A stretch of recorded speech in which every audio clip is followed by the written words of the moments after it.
in other places. And I've been very strong believer that what we need to do in education is go to the full voucher system. I know this isn't what you care about, but this is what I care about a great deal. Well, and this is exactly what we care about. Okay, so great.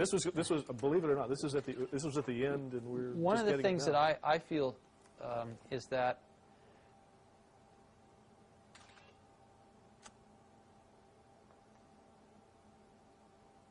right now, you know, if you ask who are the customers of education, the customers of education are the society at large, employers that hire people, right, things like that.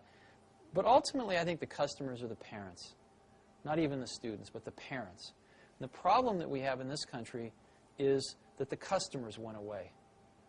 The customers stopped paying attention to their schools for the most part. and gave their kids to the... Well, what happened was that mothers started working, and they didn't have time to spend at PTA meetings and watching their kids' school.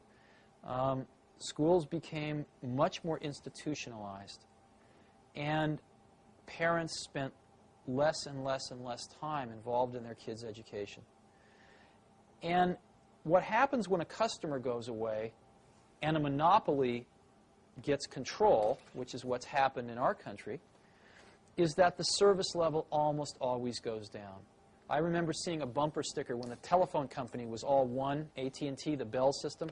I remember seeing a bumper sticker with the Bell logo on it, and it said, "We don't care. We don't have to." You know? And that's what a monopoly is. Sure. That's what IBM was in their day, and that's certainly what the public school system is. They don't have to care. Now, it turns out, let's go through some economics. The most expensive thing most people buy in their lives is a house. Second most expensive thing is a car, usually. And a car costs, average car is approximately about $20,000 now, $16,000, $20,000. And an average car lasts about, what, 8 years? Right? You buy another one. Yeah. So approximately, you know, $2,000 a year, right, for an 8-year commitment. Well, your child goes to school, right? Approximately 8 years in K through 8, right? Right. You don't like to switch schools. It's about an 8-year commitment. What does the state of California spend per pupil per year I have no idea. in a public school? I have no idea. What they spend per year per pupil is about $4,400. Wow. Okay? About over twice as much as a car. Now, it turns out that when you go to buy a car, you have a lot of information available to you to make a choice, and you have a lot of choices. Oh, yeah. I mean, General Motors and Ford and Toyota and Chrysler and Nissan, they are advertising at me like crazy. I can't get through a day without seeing 5 car ads. And they seem to be able to make these cars efficiently enough that they can afford to take some of my money and advertise to other people with it. Sure. So that everybody knows all about these cars. And they keep getting better and better and better each year because there's a lot of competition. And there's a warranty. And there's a warranty, that's right.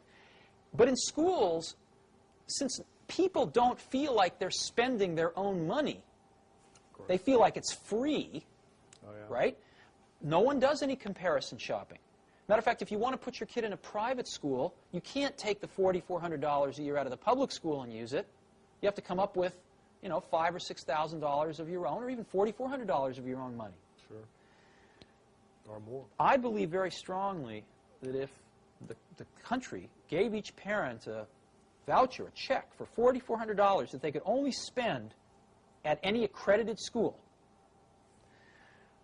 that several things would happen. Number one, schools would start marketing themselves like crazy to parents to get students.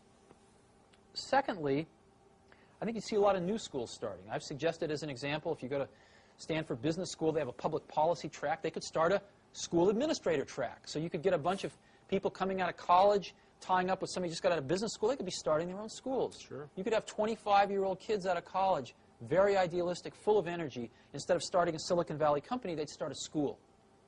And I believe they would do far better than many of our public school teachers do. The third thing you'd see is I believe that you would see the quality of schools, again, just like in a competitive market, start to rise. Some schools would go broke. A lot of the public schools would go broke. There's no question about it. It would be rather painful for the first several years. And deservedly so. But I think far less painful than the kids going through the system as it is right now. And some people, the biggest complaint is, of course, that schools would pick off all the good kids and all the bad kids would be left to wallow together in either a private school or the remnants of the public school.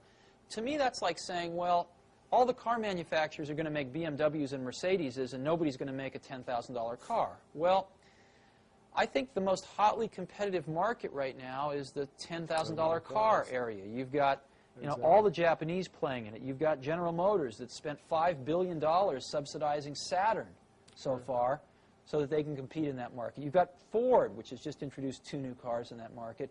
You've got Chrysler with the Neon. So you're spending $32,000 and you're getting a $500 used car in some cases.